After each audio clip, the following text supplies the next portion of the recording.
So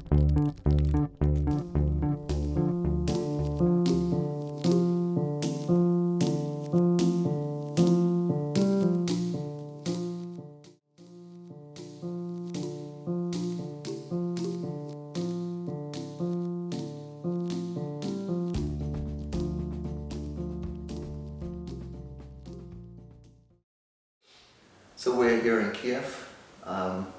Yesterday and the day before we had the Emerge gathering here. Yes. It was a very fulfilling and deep and touching experience, I think, for everyone. Thank you for saying that. Yeah. And we're here with Tomas Björkman, who is the, I would say, initiator, from my understanding, of this Emerge gathering. We are. How would you describe your role? Yeah, we have three partners in both the gathering and the media platform, the Emerge media platform. Yeah.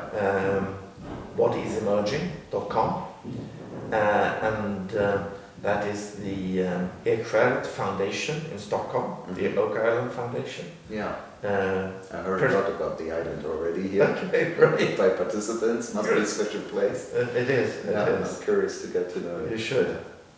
And Perspectiva in London, and the Co-Creation Loft in Berlin. So those are the three partners in the Emerge project, and I'm involved in all three of them. Okay.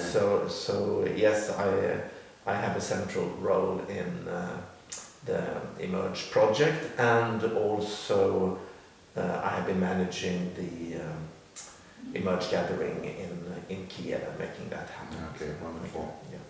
So if you say you had a part in all of that, how would you describe your role? What is your role in this network? So I don't even know if it's a network. It's definitely not a formal network. You might more call it an ecosystem. Or even a community already? No, I don't think. I think ecosystem is a better word, because some organizations or some people are more central, and then some more a little bit peripheral, and then even further out. Yeah. And in some of the more central organizations, I've been either the founder or a co-founder of those organizations, but certainly not in all of them. We have very central organizations in the ecosystem where I have played no role in the creation of the organization, but when the aims and purpose are aligned, of course, then cooperation comes naturally.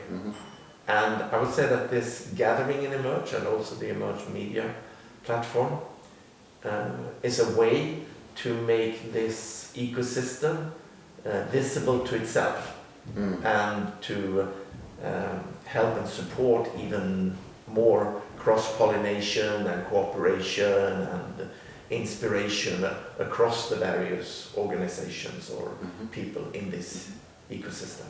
Wonderful. I think I would like to touch upon three subjects. First, I would like to do a small recap of the previous days. Yeah. What was happening here in Kyiv at the Emerge festivals? What were, from your perspective, the most important line of thoughts, or what was emerging? That was sort of the ongoing question, was what is emerging in the world, in society, in the individuals right now at this moment? Maybe we touched upon some answers. That would be nice. Then you're also an author, and you've written books on philosophy and how to create the world. That's more or less the title of your latest book. Yeah.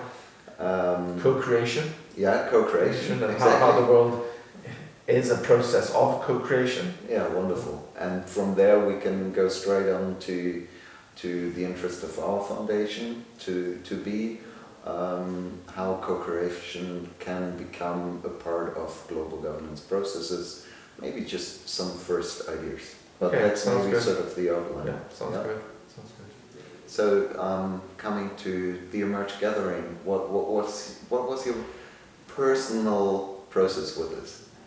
Or did you get an insight, or did you have some moments of deep reflection where you felt really touched, or that we as a group touched something. Definitely. And perhaps I should start to frame a little bit the purpose of the gathering and who were gathered and what at least I myself think is going on in the world right now. So I think that we are in a huge shift in society. I think we could even talk about a paradigm shift. And of course, throughout history, we have had a number of paradigm shifts occurring. And the reason why we've had that is, of course, that as technology evolves, society evolves, and the way that we organize society and the way that we look upon ourselves, upon society and the world has changed.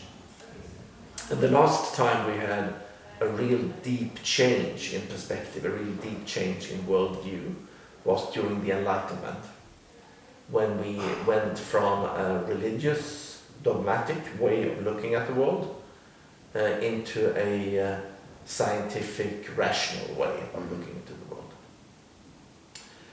And that new worldview, those new glasses that we took on, helped us to evolve tremendously and has been so helpful in creating this society we live in today. Nobody would want to go back to a medieval society, of course. No, not really. So it has given us everything from technology to modern medicine and human rights and democracy and all of that.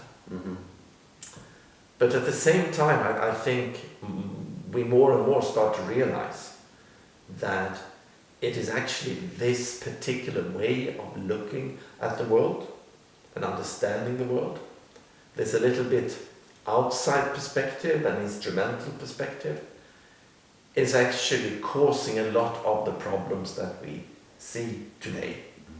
So I think we have somehow exhausted the potential in this worldview, and that now this worldview that has helped us so much during the last 200 years is actually killing us and our planet. Yeah. And we see that more and more. And it's not just the environmental problem, that is of course the most visible, but I think actually that many of our collective problems, international injustice, the psychological ill health, meaning crisis, and all of these crises are actually just symptoms of one underlying, let's call it meta-crisis. Yeah. And that meta-crisis is the fact that we have outrun the potential of our paradigm. Mm-hmm. So something new will have to come.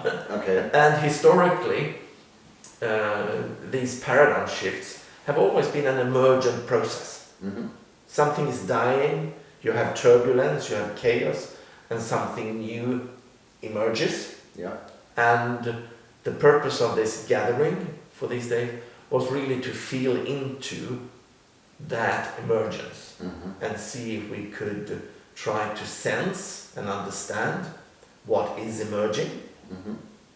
But of course, we are not just spectators to this emergence. Yeah. We are also its co-creators. Yeah. So at the same time as we are trying to sense the emerging future, we are also co-creating it. Mm-hmm. And we are co-creating a bit in the dark, because we do not know what's coming. Yeah. And that's a very interesting situation. Yeah. But it's also, of course, a very critical situation, because if there is anything that is going to take us out of this predicament, this meta-crisis, it is us actually co-creating this emergent world, which is an emergent process that cannot be managed because it's a complex self-organizing system, so we cannot make plans for it, but still we are able to at least facilitate it. That's a wonderful framework. And now if we break that down to these 2 days, I mean, my impression was you managed, and the organizations here being involved managed to really gather from the perspective of co-creating the future, a crowd of high potentiality. I was really impressed by the potential of each and every one of the participants here, on all aspects, the cognitive aspects, the way of being and being emotional and getting in process and in touch and relation with each other. We were really overwhelmed by the interest in this gathering. We had planned to gather 90 people. That was our plan, and I think we were 180 or something like so that, without and not being marketing it too much, so that there is an appetite to try to understand what's going on. But I should also say, just adding to what I just said there, that I also think it's important to say that this emergence in any complex system can always go 2 ways. You reach these sort of bifurcation points where the system either face a breakdown or a possibility to organize on a deeper, more complex, more generating more freedom. And I think we are at one of these points, so it can go either way. And one of the critical things that we were sort of trying to understand is there any way that we can increase the possibilities of the society taking the higher part rather than going down into a fragmented and new dark age. And in a way, this Emerge gathering is a sort of a kind of lab for 2 days, and 180 people, you said, something like that, to experience and to try out what can happen and what can emerge if these people... And what is emerging, and how can we support that emergence? Yeah, and would you say something did emerge? And if yes, what was that? For me, the greatest experience during these days was actually during the second day. We started the first day quite cognitively with different thematic explorations. We had those people who are interested in new political system. We had the initiators of a few new political parties in Europe here interested in this. We had people into new economic thinking, discussing about if technological development of blockchain technology could help us to come up with a new economic system that could take more care of the environment and of us as people. We have people that are interested in personal inner development and the inner aspects of all of this, our cognitive capacity and our possibility to have a lifelong development of both the cognitive capacity but also our capacity for compassion, and how that could be a key aspect. People interested in spiritual aspects. So we had these thematic explorations on the first day. That was quite a lot up in our heads, thinking about these things. But then one thing that I think is very clear is that this transition, if we're going to be successful in this transition, it's not just going to be a cognitive transition. And I myself, I'm quite focused on the thinking and doing aspects of life. I've been a serial entrepreneur, and as you mentioned, I've written some books, so I'm very much in the doing and thinking. But then we have the being aspect. Then we have the being aspect as well. And that is sort of our embodied way of relating, the unconscious way of relating both to ourselves and to others and to the planet. And I think that if this transition or transformation of society is going to be successful, then that is very much dependent on also on our individual transformations. And those transformations are not going to be only transformations of our thinking. It has also to be connected to transformations of our being. So at the second day, we started in the morning of trying to see if we could make collective sense-making. Because individual sense-making we are all fairly good at. And during the last 100 years we have, in the Western world, become more and more successful in supporting individual agency. Now today we are very much in control of our own lives and have a lot of individual agency. But at the same time it looks to me a bit like, when it comes to the collective agency, that we are actually perhaps worse today in being able to exercise collective agency than we were 100 years ago. And of course most of our individual challenges are individual, and we can use our individual agency to solve them. But many, if not all, of these crises that we were talking about earlier, not the least the environmental crisis, have components that requires collective agency. Yes, I can decide to recycle, I can decide to fly less, but I cannot decide individually. We cannot decide individually the way that, for example, the market in its present implementation does not really care about the environment. So if we should change that, which I think we need to change, then that requires collective agency.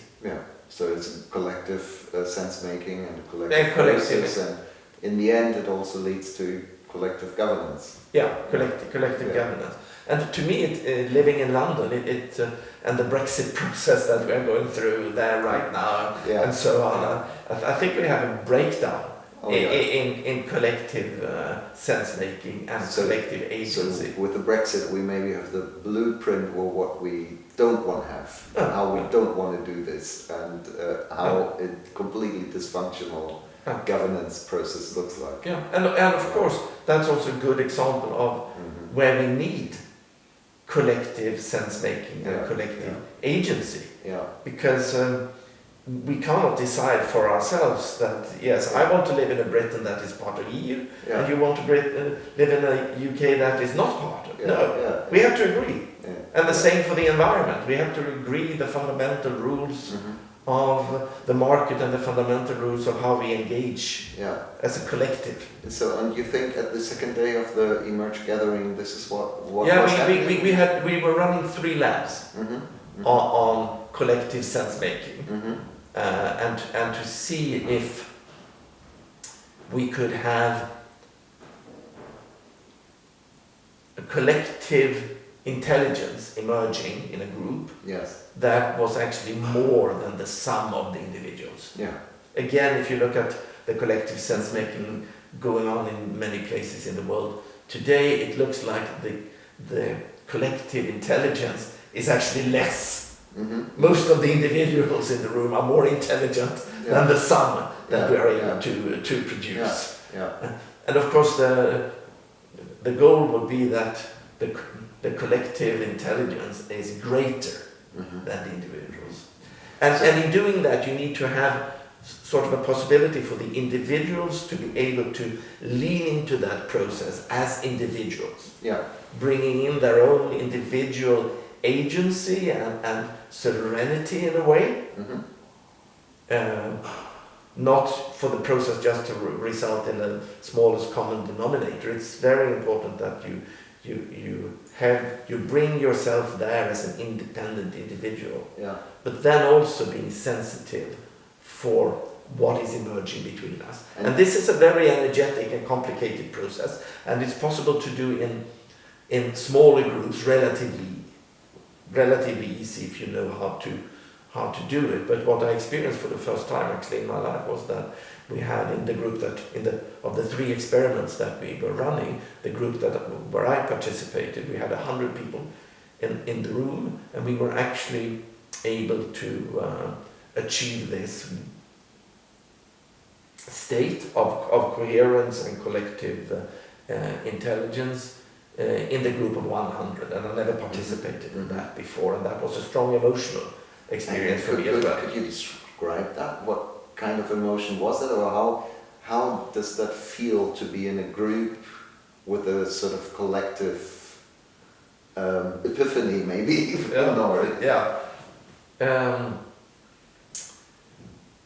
I think it's very difficult to describe because we are not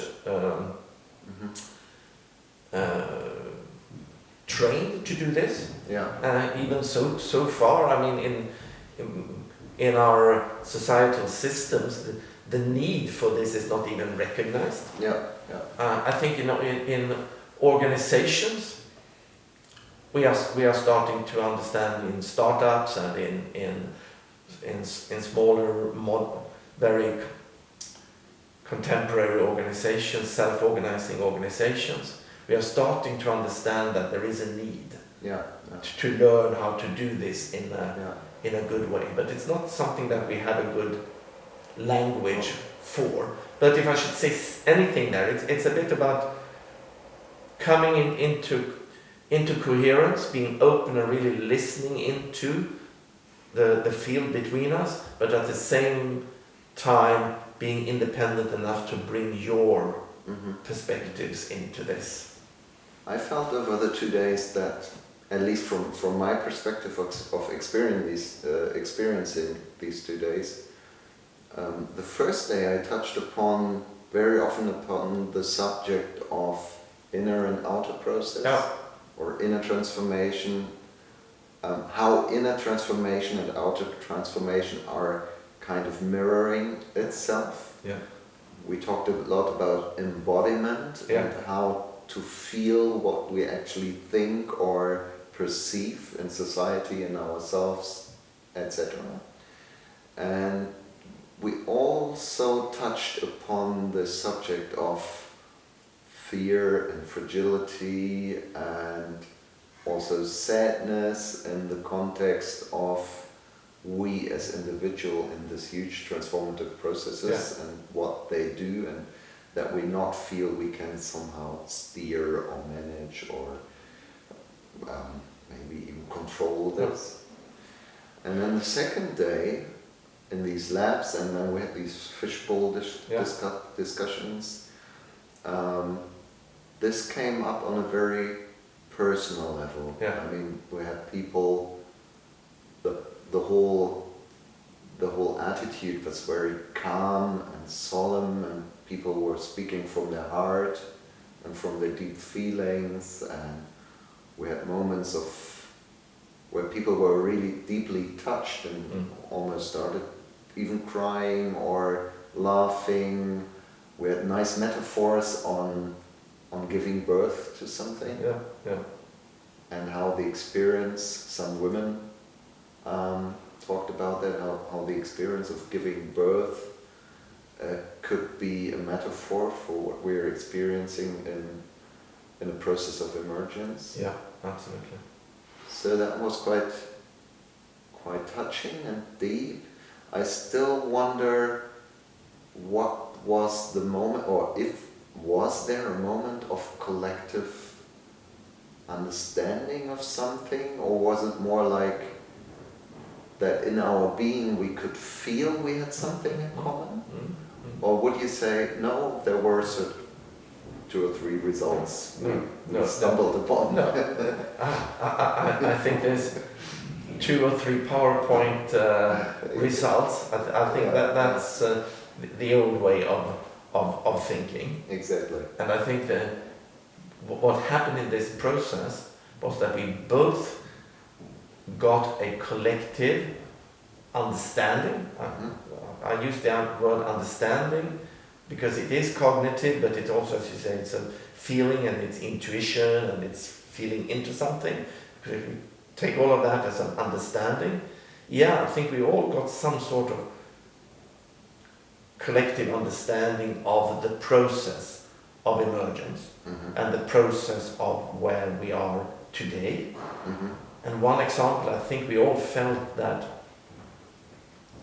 this urgency that we feel, that urgency can be a part of the problem.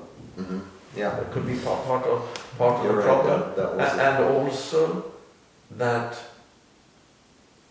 the fear that we also feel. Sometimes fear is a good thing because it makes you run away from the lion. Yeah, that's good. But sometimes acting from fear is not helpful. Yeah. And I think in the situation that humanity is right now, I think we all got an embodied understanding that acting out of urgency and fear will not help us. And that's a bit like the metaphor of giving birth you said there. If you are acting, giving birth from a perspective of urgency and fear, that is probably not helpful.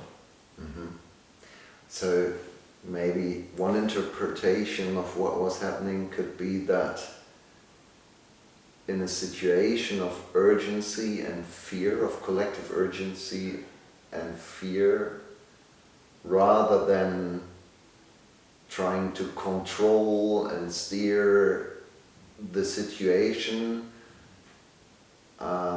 we have to find a common ground where we as a community or a society calm down to be able to give birth to something in this emergent way we experience as a group. Yeah, here. Yeah.